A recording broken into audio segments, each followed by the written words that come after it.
श्री सद्गुरुदेव महाराज की जय। वृंदावन बिहारी लाल की जय। देखें, जब ध्यान देंगे तो बात अवश्य समझ में आएगी। आप लोग सुनते रहते हैं कि प्रभु का प्रेम पाने के लिए ऋषियों मुनियों ने हड्डी गला दी, राजाओं महाराजों ने हस्ती मिटा दी। जब वो गुरु दरबार में राजा लोग जाते थे ज्ञान के लिए, तो वहाँ पे जो संत महान पुरुष होते थे वो उनसे भीख मंगवाते थे। कारण जब भीख मांगने जाएंगे तो ये भूल जाएंगे कि मैं राजा हूँ। जब तक इंसान को ये ध्यान होता है कि हम इतने धनवान, ऐसे घर के बच्चे हैं, हमारे पिताजी इतने बहादुर थे, जब तक ये सब हृदय में होता है तब तक वो धोखा हो जाता है। समय आने पर वो फिर उभर जाता है, वो अपना रंग दिखा देता है कि मैं तो ये हूँ, हम ऐसे काम कैसे करें, फेल हो जाता है।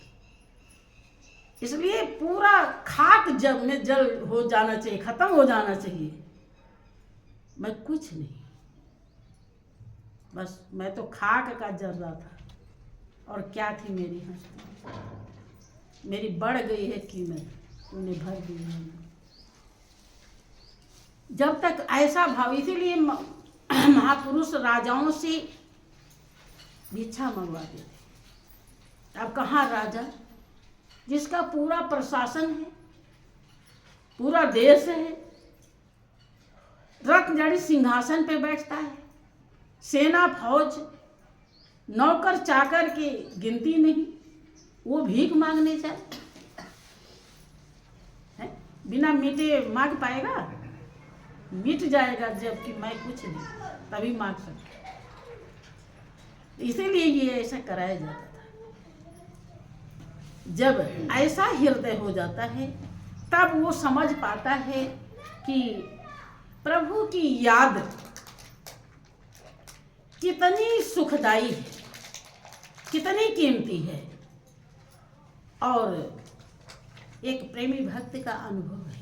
आप लोग भजन के माध्यम से समझेंगे। मिलता है सच्चा सुख केवल भगवान तुम्हारे चरणों में। मिलता है सच्चा सुख केवल भगवान तुम्हारे चरणों में। भगवान तुम्हारे चरणों में, गुरुदेव तुम्हारे चरणों में।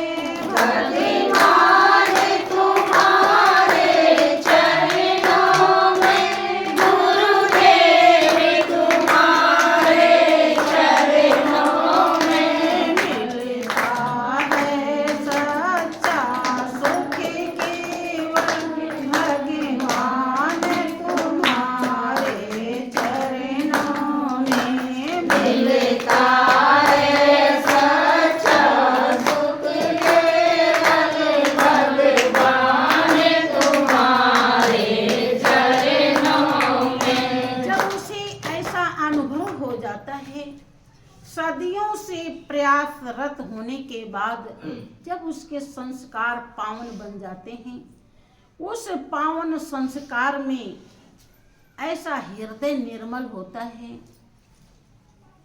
निर्मल हृदय ये स्वीकार कर लेता है कि मालिक ही सब कुछ है। देखो, कण कण में वो रम रहा है, जर्रे जर्रे में समाया है। आप विचार करो कि आपके सामने कोई मरीज होता है, आप उसे गोद में लिए रहते हो, देखते हो कि आपका प्राण निकल जाए तो लोग गोद में उठा लेते हैं या वहीं पर रहते हैं,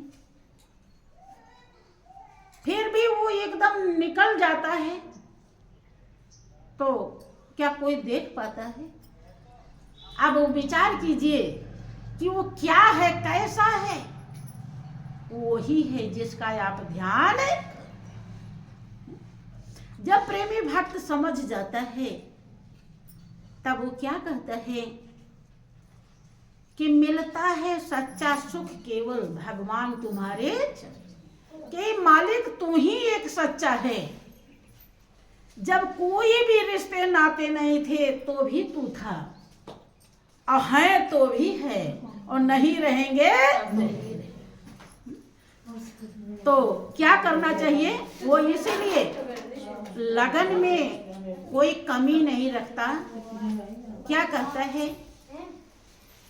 सांसों में तुम्हारा नाम रहे, दिन रात सुबह और शाम रहे। सांसों में तुम्हारा नाम रहे, दिन रात सुबह और शाम रहे।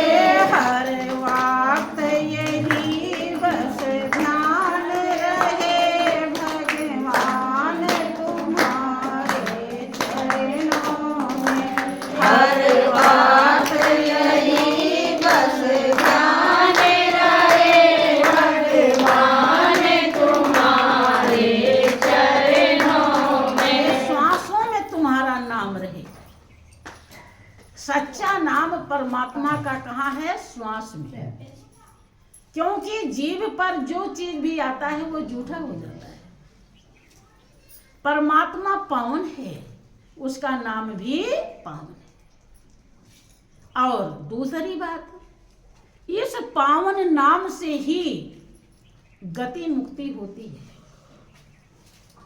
यही एक ऐसा नाम है जो श्वास में चल रहा है 24 घंटे निरंतर। पहली बात तो उसे जब हम याद करते हैं, सुमिरन करते हैं, तो कोई ऐसा जीव जंतु, देवी देवता, नर गंधर्व, भूत भवानी, कोई भी नहीं बचता जिसकी याद ना हो जाए, क्योंकि सबकी आत्मा का नाम है, एक ही है। सबकी आत्मा एक है और सबकी आत्मा का नाम भी एक है। वो विश्व व्यापक है, उसका नाम भी विश्व व्यापक है। वो कड़कड़ में समाया है, उसका नाम भी कड़कड़ में समाया है। तो अब उसे जब बात समझ में आ गई तो कह रहा, श्वासों में तुम्हारा नाम रहे और दिन रात सुबह और शाम रहे। सुबह शाम हम ध्यान करें और दिन रात ऐसे ही याद रहे। बिना लगन की याद रहेगा? लगन रहेगी जब ऐसा कीमत समझ जाएंगे कि ऐसा प्रभु का नाम है जो सच्चा साथी है। पहली बात, कभी एक पल के लिए हटता नहीं, और दूसरी बात, और जो साथी हैं उनका जब सूरती ध्यान हमारा साथ करता है तब उनके दोष बेकार होते मिलते रहते हैं, और कभी कभी वैसे ही वो गुस्सा जाते हैं। दुनिया वाले साथी उनके प्रति जरा सा गड़बड़ हो जाए तो क्रोध में कुछ से कुछ कर देते, ऐसे भी हैं साथी। उनके भाव तो दुखदाई है ही है, और बाहर से भी वो इस तरह से लेकिन वो जो मालिक है, प्रभु का नाम है, वो कैसे भी आप उसे याद करो, वो सुख ही सुख देता है। क्योंकि चंदन के पेड़ को जब कुल्हाड़ी काटती है तो चंदन उसे खुशबू ही देता है, क्योंकि उसके अंदर खुशबू ही है और कुछ है ही नहीं है। तो और क्या देगा? उसके बदले में कुल्हाड़ी को उठा के सूंघिए, महक जाएगी। तो काट रही है लेकिन वो क्या दे रहा है? सुगंध। वही है। ऐसे प्रभु का नाम हमेशा हमेशा सुखदाई है। तो चाहे जैसे भी आप उसे याद करेंगे, धारण करेंगे, आपको सुख ही देगा। जब प्रेमी भक्त को समझ में आया तब कहता है, श्वासों में तुम्हारा नाम रहे, दिन रात सुबह और शाम रहे, हर वक्त यही बस ध्यान रहे, भगवान तुम्हारे। क्योंकि हर वक्त जब तेरा ध्यान रहेगा मालिक, तब हम दोषों, विकारों, पापों, गलतियों से बच जाएंगे। और बच जाएंगे तो तेरे लायक बन जाएंगे। भाषा में श्री सच्चिदानंद भगवान की जय, श्री सद्गुरुदेव महाराज की जय। वो देखो प्रार्थना करता है। आप लोग अभी देखो कितना दिन से ज्ञान मिला हुआ है, लेकिन शायद प्रार्थना करने लायक कोई कोई बन पाता है। किसी किसी का हृदय इस बात के लिए तैयार होता है कि हे प्रभु, ये क्या झमेले हैं।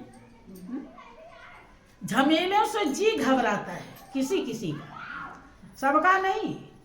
सबको तो आनंद आता है, चल भले धक्के मिले कोई दिक्कत नहीं है, बाद में धक्के मिल जाएंगे कोई दिक्कत नहीं है, मिलते भी रहते हैं, लेकिन हम मरहम पट्टी कर लेते हैं।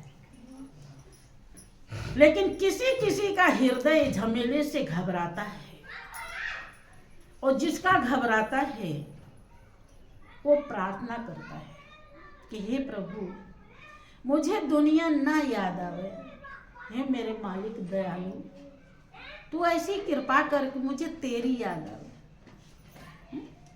अब जितने बैठे हैं इसमें कोई है ऐसा जो प्रार्थना करता है? हाथ उठाओ जरा। कोई भी, हम जानते हैं ना। तो कौन कह रहा है?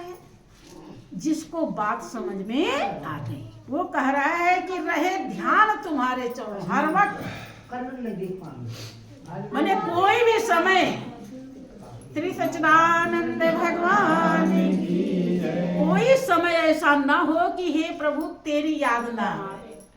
मैंने दुनिया की सब यादों से ऊब चुका है, सब यादों के नखरे को समझ गया है कि यादें कितनी दुखदाई हैं। इसलिए कह रहा हर वक्त केवल तेरी याद रहे प्रभु, और ये दुनिया याद ही ना। कितनी ऊंची बात है, गौर करें। इसी को सच्चा सत्संगी कहते हैं।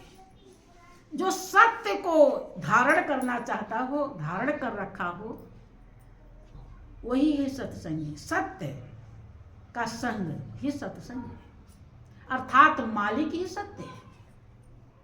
वो पहले भी था, आज भी है और आगे भी, उसमें कभी परिवर्तन नहीं होता।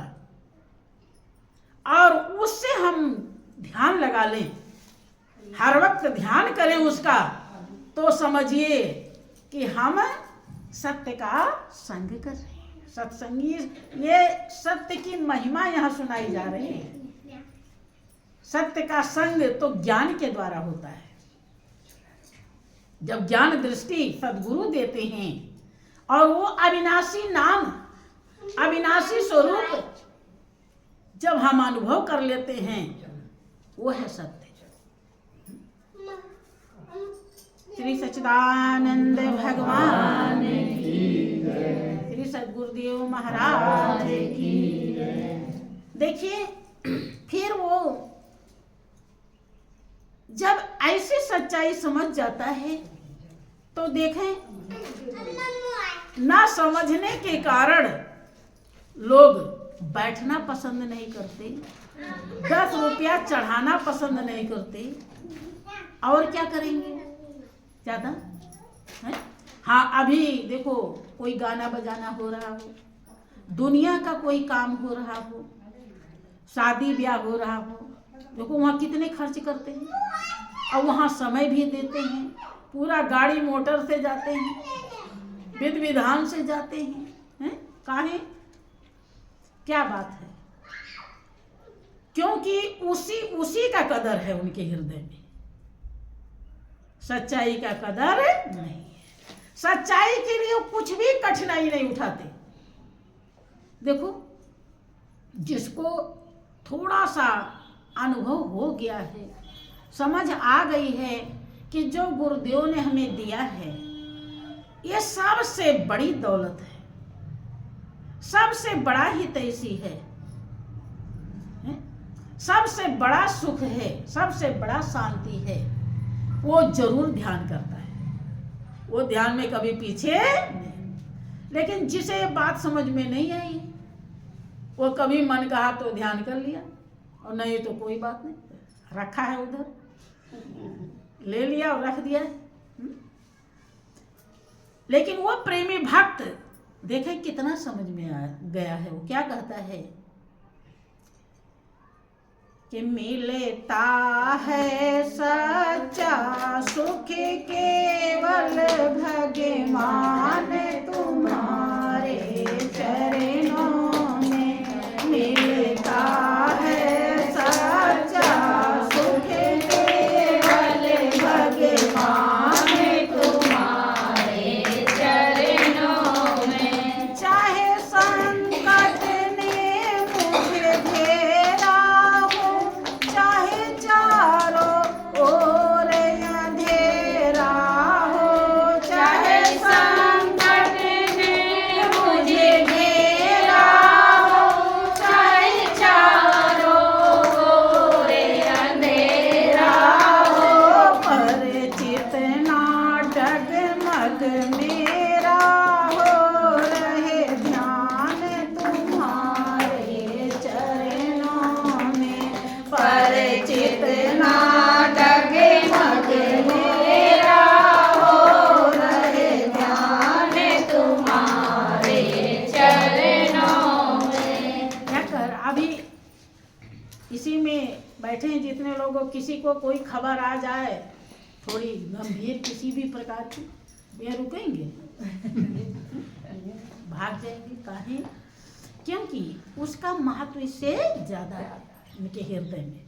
लेकिन वो प्रेमी भक्त उस मालिक का महत्व समझ गया है, इसलिए कह रहा है चाहे संकट ने मुझे घेरा हो, सब तरफ से घेर लिया हो, संकट ही संकट। थोड़ा सा कष्ट आता है तो लोग भगवान का ध्यान ही छोड़ देते। हम तो भक्ति कर रहे हैं और भगवान हमें ऐसा दुख दे। हाँ? कुछ तो सुनते हैं कि तस्वीर ही भगवान का फेंक देते। हाँ, ऐसा भी सुनने में आता है। ऐसी दुनिया है। यही एक गांव है, अब नाम नहीं लेते गांव का। अब वो पानी नहीं बरस रहा था, तो वह बड़े महाराज हनुमान जी को आपके यहाँ मानते हैं, तो हनुमान जी से बहुत प्रार्थना किया। वो बरसात का मौसम आने वाला था, महीना, सोयाबीन वगैरह बोते हैं, पानी नहीं बरस रहा है, तो हाय हाय मचाए हुए हैं। उस समय मैं वहीं पर मौजूद थी। तो बहुत कोशिश किया, लेकिन हनुमान जी को बहुत चढ़ाया बजाया, लेकिन पानी नहीं बरसा। अब हनुमान जी को गोबर खिलाने लगे। अब सोच लो, कह रहे लड्डू बहुत खाए, अब गोबर खाओ। देखो दुनिया कैसी है, विचार कीजिए। नहीं, ये दुनिया कितनी अनजान है, कितनी अबोध है। अब उन्हें तस्वीर को उनके गोबर खिला दोगे तो क्या हो जाएगा? वो गोबर खा लेगा। बताओ, थोड़ी बार से गोबर। हाँ, अब जब मालिक होशियार है कि आप लोग होशियार हो? बताओ, अब आपका बेटा आपके विपरीत जब काम करता है तो आप लोगों को क्रोध लगता है, ये बड़ी होशियारी पर दिखा रहा है, और आप लोग उस मालिक से ज्यादा होशियार बन जाए, उसके ऊपर भरोसा ही नहीं है। उसने अंधेरी कोठरी में गढ़ के आपको कितना अच्छा बना के तैयार किया कि आपके माता पिता ने बनाया? किसने बनाया? हाँ, वही बनाया। लेकिन भरोसा है उसके ऊपर? कुछ नहीं। जाएंगे देवता पितर के सामने, ये काम हमारा हो जाए तो ये इतना लड्डू बांटेंगे, कथा कराएंगे, नहीं हुआ तो कुछ नहीं कराएंगे। है कि नहीं? करते हैं कि नहीं? विचार कीजिए, क्या है ये? व्यापार है कि भक्ति है? विचार कीजिए कि हमारी लॉटरी निकल जाए तो 10 रुपए के लड्डू चढ़ा देंगे। भाई तो तुम्हारी लॉटरी निकाल सकता है, 10 रुपए के लड्डू नहीं खाएगा? देखो, भगवान को समझा है कुछ? अगर समझते, उन्हें यकीन ही नहीं होता है। कारण ऐसा संस्कार नहीं, संस्कार बनाना पड़ता है। धीरे धीरे इस जन्म में बनाए रहोगे, कुछ अगले जन्म में होगा, फिर अगले भक्ति पूरी होते होते 50 जन्म लग जाते हैं। बहनों, हंसी खेल का सौदा नहीं। प्रभु से प्रेम लगाना बहुत कठिन बात है। दुनिया से तो छुड़ाओ तो नहीं छूटता, और प्रभु से लगाओ तो नहीं लगता। और जो लगाने के लिए चलते हैं उन्हें दुनिया वाले पागल समझते हैं। सोचते ये देखो पागल हो गई, अभी तो आश्रम में रहती है। बहुत तो ऐसे भी कहते हैं। अब सोच लो, आश्रम में तो सीता जी रही है, नहीं रही? सीता जी को अच्छा मानते हो कि बुरा? अच्छी है। काहे? अच्छी है नहीं? जब आश्रम खराब है तो फिर आश्रम में रहने के कारण सीता जी के बच्चे जो लवकुश हुए, उन्हें सारी दुनिया जानती। और लक्ष्मण के भी बेटे थे, शत्रुघ्न के भी बेटे थे, भरत के भी बेटे थे। इनको नाम जल्दी कोई पूछो, बताएगा कोई? आश्रम की कीमत समझ लो। तो